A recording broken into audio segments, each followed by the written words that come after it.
ఇక టీడీపీ నేత వేదవ్యాస్తో కూటమి నేతలు బాలశౌరి, కొనకళ్ళ నారాయణ, కాగిత కృష్ణప్రసాద్ జరిపిన చర్చలు సఫలమయ్యాయి. కూటమి గెలుపు కోసం తాను కలిసి పనిచేస్తానని మాజీ ఎమ్మెల్యే వేదవ్యాస్ తెలిపారు. తనకు అన్ని విధాలా అండగా ఉంటానని చంద్రబాబు నాయుడు హామీ ఇచ్చారని ఆయన వెల్లడించారు. కాగా పెడన టికెట్ దక్కకపోవడంతో టీడీపీ నేత బోరగడ్డ వేదవ్యాస్ గత కొంతకాలంగా అసంతృప్తితో ఉన్నారు. దీంతో ఆయన ఇండిపెండెంట్గా బరిలోకి దిగుతారనే వార్తలు వచ్చాయి.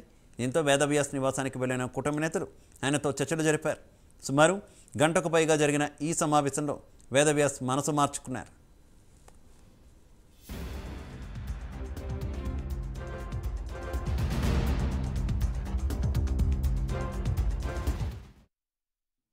ఈరోజు ఉదయం మరి జనసేన పార్టీ తరపు నుంచి పార్లమెంట్కి పోటీ చేసిన బాలశౌరి గారు, అదేవిధంగా జిల్లా తెలుగుదేశం పార్టీ ప్రెసిడెంట్ మాజీ ఎంపీ నారాయణ గారు, కొల్లు రవీంద్ర గారు, కాగిత కృష్ణప్రసాద్ గారు అందరూ కూడా వచ్చారు. ఇతర ప్రముఖులందరూ కూడా ఈ రాబో ఎన్నికల్లో ఈ యొక్క విజయానికి బాలశౌరి గారు, అలాగే రవి గారు, కృష్ణప్రసాద్ గారు విజయానికి తోడ్పడవలసిందిగా, కృషి చేయవలసిందిగా. ఎందుకంటే నేను కూడా సీటు ఆశించాను, అనేక కారణాల వల్ల నాకు సీట్ రాలేదు, కొంత మనస్తాపానికి గురయ్యాను. అదేవిధంగా నా కార్యకర్తలందరూ కూడా చాలా అప్సెట్ అయి ఉన్నారు. ఏదేమైనా నిన్న బాబు గారి దగ్గరికి బాలశౌరి గారు నన్ను తీసుకెళ్లారు, బాబు గారితో కూడా మాట్లాడించారు. ఈరోజు పెద్దలందరూ కూడా వచ్చారు. గతంలో జరిగిన పొరపాట్లు జరగవని హామీ ఇచ్చారు. మరి రాబో స్థానిక సంస్థల ఎన్నికలు కానీ ఇతర వాటిలో కూడా మా వర్గానికి ప్రాధాన్యత ఇచ్చి ముందుకు తీసుకెళ్తానంటున్నారు.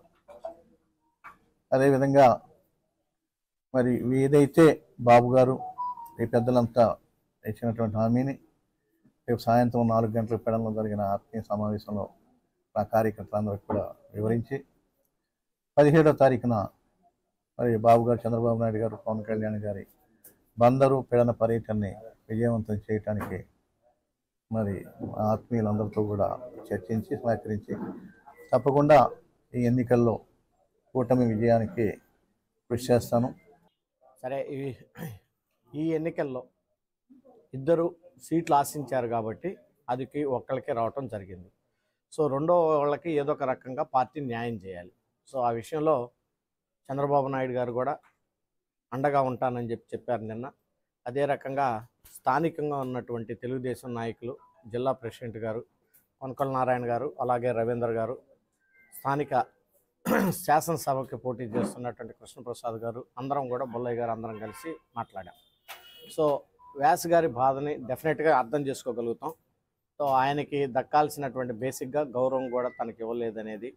సో కొంత కమ్యూనికేషన్ గ్యాప్ ఉంది. సో ఆ కమ్యూనికేషన్ గ్యాప్ ఏదైతే ఉందో దాన్ని మేము ఆ గ్యాప్ లేకుండా చేయటం కోసం మేము అందరం ప్రయత్నం చేసాం.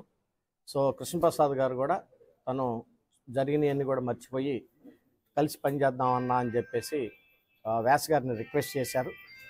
సో వ్యాస్ గారు అడిగేది ఏంటంటే ప్రధానంగా వచ్చేటువంటి స్థానిక సంస్థ ఎన్నికల్లో తనకు కూడా ఎంపీటీసీలు కానీ, జెడ్పీటీసీలు కానీ, ఎంపీపీలు కానీ ఇవి కూడా తనకు కూడా ప్రాధాన్యత ఇచ్చి కలుపుకొని పోవాలని చెప్పేసి తను కూడా అడిగారు. సో దాన్ని తప్పకుండా చేద్దాం అని చెప్పేసి నేను, అలాగనే కొనకళ్ళ నారాయణ గారు, కొల్లు రవీంద్ర గారు, అలాగే శాసనసభకు పోటీ చేస్తున్నటువంటి కృష్ణప్రసాద్ గారు, బొల్లయ్య గారు అందరం కూడా దానికి ఓకే చెప్పాం.